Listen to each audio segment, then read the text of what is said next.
Okay. So we say in the Kiddush of the day, אם תשיב משבת רגליך, עשות חפציך ביום קודשי, right? וקראת לשבת עונג. And one of the psukim here, there in the psukim from Yeshayahu is נמצוא חפצך ודבר דבר. דבר דבר is talking. What we talk on Shabbat should be different than what we talk on the regular weekdays, right? So the Shabbat we should be focusing on non-business talking. We'll learn it soon, maybe next week. And Minsoch Hefzecha is a thing that you do, or things that you want, the things that you want. There's a joke about Daber Davar. A guy comes to shul on a Friday night and he says to his friends, the Shabbat's great, but I'm selling my car. Shabbat's great, how much you want it, how much you're selling it for? 50,000. Shabbat's great, too expensive, 30,000. Okay. No, next day, they meet on Shachrit. Shabbat's great, 45. Shabbat's great, 35. Come to Mincha, and it says, Shabbat's great, I agree 30. And the owner of the car said, Shabbat's great, it's already sold. So on Shabbat, we don't sell. Okay, we don't even know. We focus on Shabbat, we disconnect from all of the things of business, and that's Me'in Olam Haba. Let's look at the Shulchan Aruch. So, Mimsoch Hefzecha says the Shulchan Aruch, we don't do things that, even if there's no melacha, one of the rules of melachot, or things which are forbidden on Shabbat, is a melacha. What's a melacha? Melacha has to have in it two aspects. One or two conditions for it to be considered as a melacha, which is forbidden on Shabbat. One, it's an action, something which we're doing actively, moving from place to place, cooking some kind of action here. Second, it needs to be something of creation or changing the meaning of what happened here. For example, maybe the best example is cooking. We put this piece of raw meat and it changes the form of it or changes the status of it. And now from raw meat, we have hopefully good, nice meat. That is cooking. So it's something which there's creation here. Writing, we are creating here a written area. Erasing, so we are now creating a place where we can write new words. So erasing is forbidden because we're now bringing the option of creating something new. Create new reality, but it's not there. So that's not called creating new reality. It's called erasing. By definition, the halachot of Shabbat are creation, like Hashem created the world. So on Shabbat we refrain from creation. Also following the 39 melachot. So what's the idea of the 39 melachot? All of them have to do something with creation around them.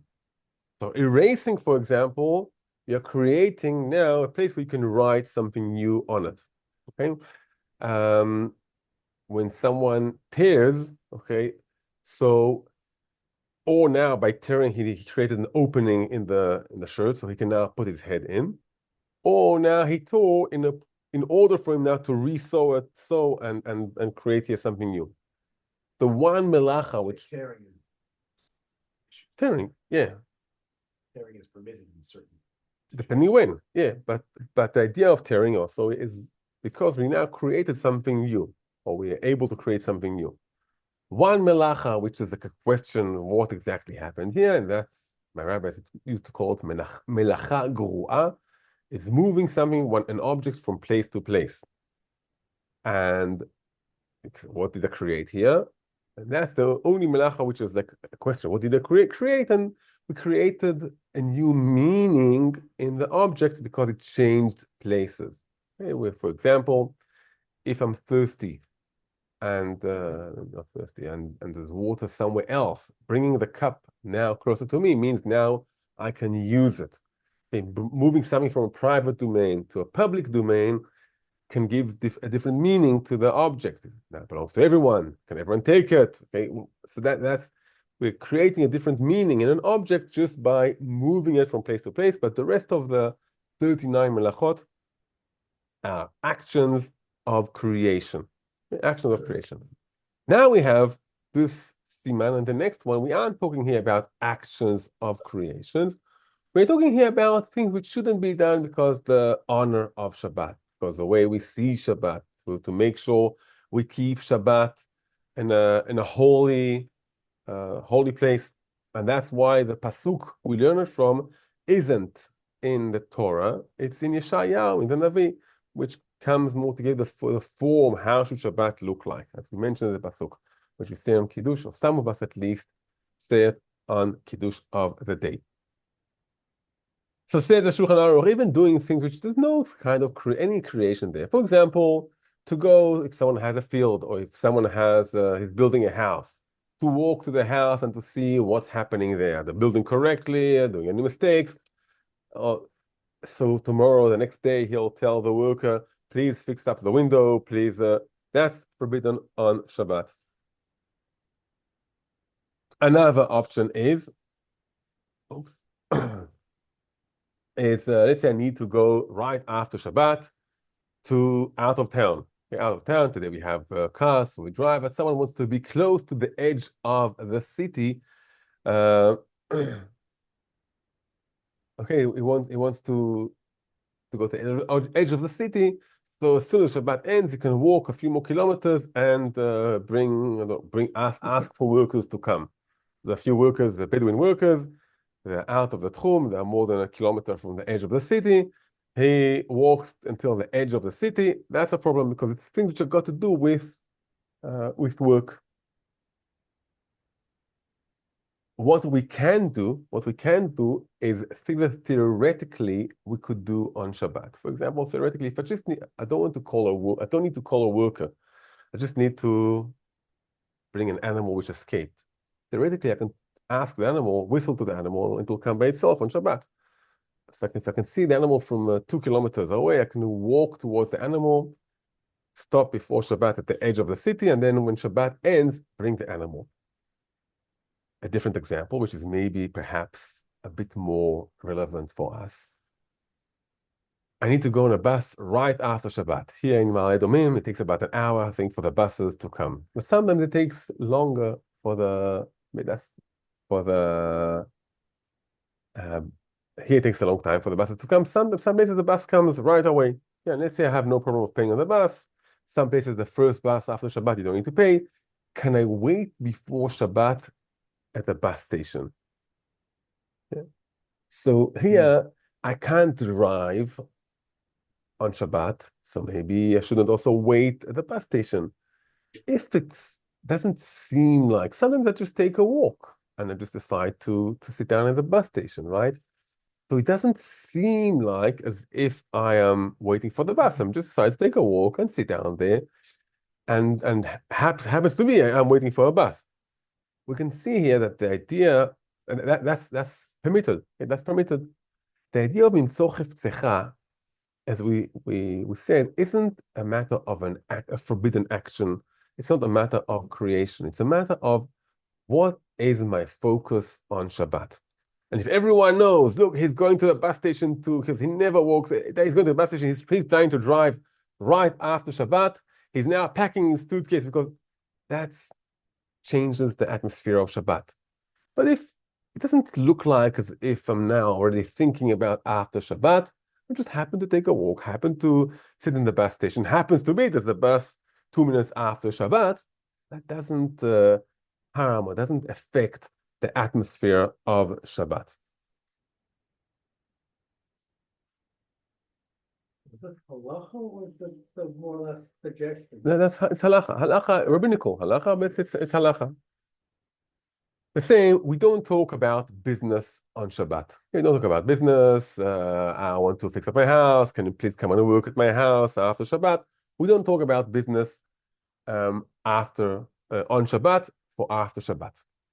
And here I have a debate which happens to me quite often. We have here halacha.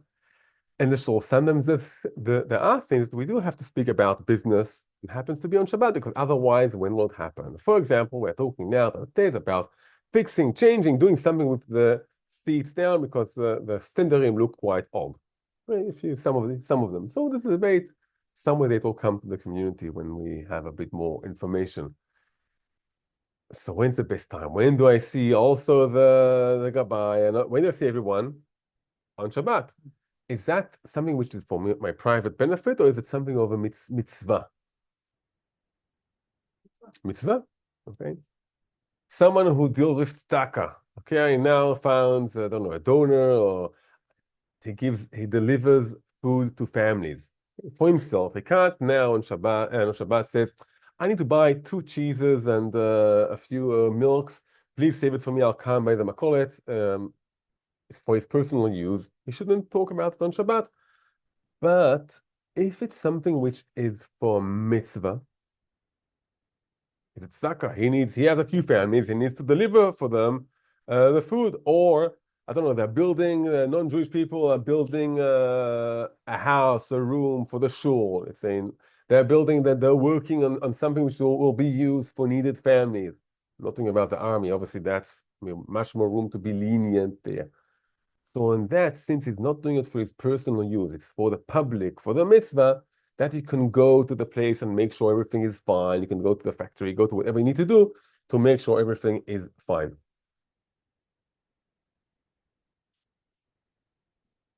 The Shulchan Aruch here brings a quote, if I remember correctly, it's from the Tur. Check. Yeah, it's from the Tur. Yeah, the Tur in the name of the Maharam Rothenburg. Maharam Rothenburg lived in Europe. Rothenburg, he was in a very harsh time for Jews. They were chasing Jews. He was captured. He was put in prison, and then he died in prison after 7 years. So the Maharam Rothenburg says, and the Tur brings it, and the Shulchan Aruch also brings it, you're allowed to think about business on Shabbat. Daber is talking. It's some kind of action. Maybe you won't call it a big action, but talking is some form of action. But if you're allowed on Shabbat, you're allowed to think about your business. Can you think now, I have, I don't know, a Sefer Torah I need to deliver from here to here. I have a book which I need to print and bring it from here to here. Okay, I can on Shabbat. Yeah, I give the example. Yeah, okay. Okay. On Shabbat, I can think about things. Okay, for after Shabbat, I'm going on a cruise. Yeah, fun it. That you're allowed to do on Shabbat also. Okay, not even talking about it. Yeah. Okay. But you have to think about it. Okay, as long as you don't talk about the business, so don't go actively to check what happens. Did the Sefer Torah actually get to the delivering to UPS? That you can't do on Shabbat to go and check it. You can't go on Shabbat to check, I don't know, if your book came to and go to the printer. But you're allowed to think about it. Okay? Says the Maharam Rothenberg and the Tur and the Shulchan Aruch. However, from the idea of Oneg Shabbat, still Shabbat is something else. It's elevated. Oneg is usually tied with maybe a physical comfort, which is tied to something spiritual. Yeah, that's the idea of Oneg. Typically in Judaism, usually not always, but when we see Oneg, that's at least in the older Hebrew language. I'm not sure how it is in the modern today. Things change, words change. One day they can mean like that, one day like that. So, but oneg is in general is something which is physical benefit or enjoyment or joy, which is tied to something spiritual. So oneg Shabbat, from the idea of oneg Shabbat, it's a mitzvah for a person not to think about his business at all. And on Shabbat, we should have the feeling or the mindset, everything is done. Everything is done. The plants are there, no worries, everything is on its place, and nothing for me to deal with on Shabbat. Obviously, it's easier to say than to feel like that, but it gives us maybe a goal. We want an aim. We want to reach there, to forget the feeling on Shabbat. We are fine. Okay, nothing for us to worry about, and that is like as if me'ein olam haba. Okay, we me'ein olam haba for one day. We have an interesting halacha here, which it's probably not so relevant for us, but just gives the importance of Eretz Israel. And since we live in Israel, it's good to know. We don't buy houses on Shabbat. We don't ask a non-Jewish person to sign for us a contract on Shabbat, right? We do all those things on Shabbat. Can I buy a house from a non-Jewish person on Shabbat? Why from a non-Jewish person? Because he will sign the contract. And he will sign and do everything for me in the court on Shabbat. So, says the Shulchan Aruch, based on the Gemara, you can. In Eretz Israel, in Israel, you can ask a non-Jewish person you can buy from him a house, and he will sign a contract and do all the melachot. A non-Jewish person will do it because it's a mitzvah of Yishuv Haaretz.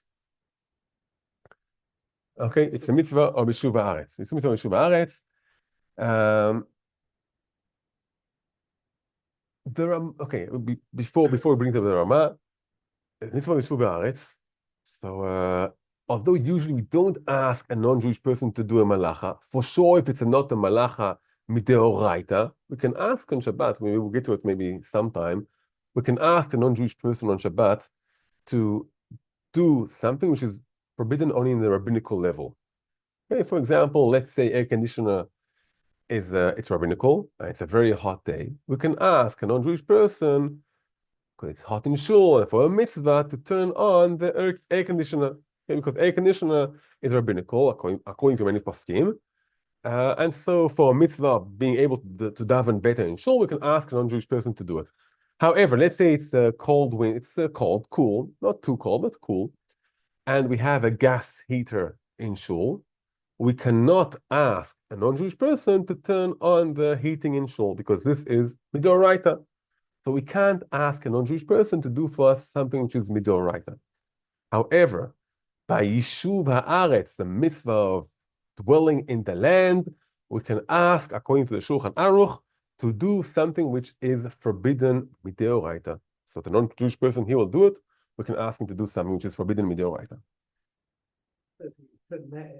Have your servants work, your animals work. But here, buying land or buying a house for a non-Jewish person, transferring it to Jewish hands, that's permitted. The Rama shows how great the mitzvah of Aliyah is, right? Usually people don't know how much we should be machmir with asking non-Jewish people, but doing Aliyah. All of the mitzvot depend on the land of Israel. So keeping Shabbat in Israel is much more elevated than keeping Shabbat in the States. So for Yishuv Haaretz, that's Got a question which you might not be able to answer. What about demolishing an illegal home? That's a good question. I'll give you an example, a much halachic a case which happened a few years ago in the times of the army. Yeah. Let's say there's no question of sakana. Let's say there's no pikuach nefesh. No pikuach nefesh. So we'll get to it in a moment. I just want to bring the Rama. Yeah, we'll get to it in a moment, okay? I just want to bring the Rama. Okay, the Rama. The Rama brings the Or Zarua, and the Mishnah Berurah says it's only one pasuk like that. We do not follow him. And the Or Zarua holds we can ask a non-Jewish person to do something for Yishuv Haaretz for buying a house in Israel only with a rabbinical melacha. Okay, so like any other mitzvah, you can ask a non-Jewish person to do something which is forbidden only midirabanan, only rabbinical, and then you can ask a non-Jewish person to do it. But okay, so he really takes this what we said about Yishuv Haaretz and he brings it to something much smaller, like any other mitzvah. However, as we said, the Shulchan Aruch holds like most of the Rishonim. The Mishnah Berurah says also we follow most of the Rishonim that for the mitzvah of Yishuv Haaretz, for dwelling in the land of Israel, you can ask a non-Jewish person to do something which is forbidden mideoraita. Okay, now here comes the case. Some years ago, since it's the American president, we will not go into politics. He did what was called the hakpa'ah. He forbidden put pressure on Bibi. He was the prime minister then, also 100 years ago, I think he was the prime minister, I'm not sure. He put on him pressure not to build any new houses in Yehuda and Shomron. And for many months, they didn't build any new house in Yehuda and Shomron. What were they allowed to do? If they started already building their house, they could continue it. Then the hakpa'ah, the freezing the building, stopped for a few months, and they were scared that it will renew in a few months. So they had a very short time to now start to build many new houses, in order that even if the freezing of the building will start again. So at least they started many houses, and they can continue to build whatever they started. Now here comes a question: they're working day and night. Could they work also on Shabbat? Having non-Jewish people working also on Shabbat, straightening. It's a lot of work to start to build a house, right? Not just saying, putting a sign we're building. It's straightening up the land and then putting in the base of the concrete, and then that was fine. Okay? You have to put the foundations of the house. And many poskim said, based on this halacha, yes, it's a mitzvah of Yishuv Haaretz. What happened to be that president, in the end, he caused many houses to be built, because people now all of a sudden realize, if we will not build now, who knows what will happen. And because of that president, I don't think he meant that, many thousands of houses in the end were built in Yehuda and Shomron. So that's an example which, yes, you can do a melacha midoraita by a non-Jew in order to dwell in the land of Israel. What about demolishing an illegal Arab house? That's the same idea, probably. If he takes your land and you want to bring it back to Jewish hands, and for some reason the only time you can do it is Shabbat, or you're scared that it will be postponed to the next day, so it will be postponed, and then you never know what happens. So you can do it by a non-Jewish person, unless it's obviously a threat of life, and then you can do it even with Jewish people. So that just teaches us about how important is Daniel. As you said, the mitzvah of doing Aliyah, when we do Aliyah, that's a big mitzvah, and we have the zchut and the merit of being in being here in Israel. One more halacha. Let's say I found something on Shabbat which I can't. It's muktzeh. I can't move it. I found the phone. I found the phone.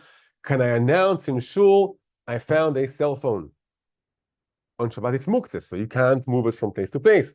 So perhaps one might think, since I can't move it from place to place, I also can't announce that I found a cell phone. But by announcing it, what am I trying to do? A mitzvah, Shabbat Aveda.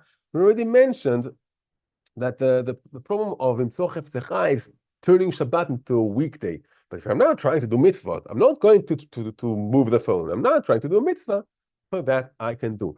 The same, which isn't the exact same, but has the same idea. Can you sell aliyot on Shabbat? Yeah, well, obviously yes, because it's money. But why? Raising money. The idea of selling aliyot, I'm not selling an aliyah. Okay? I'm giving the aliyah. For the mitzvah, people will say, I'll donate. Okay, so I'm not selling here anything. I'm giving an aliyah to people, and really what's happening, people, they auction off, but really they're doing it for the sake of the donation, right? It's not that they want to buy an aliyah. So we can also do that on Shabbat, because that's a tzorach mitzvah, and there's no form of selling here. Okay, so we went a few halachot on Shin Vav. And Hashem, next time we learn, we'll continue Shin Zayin, which talks about more halachot about talking. Okay, so that's one.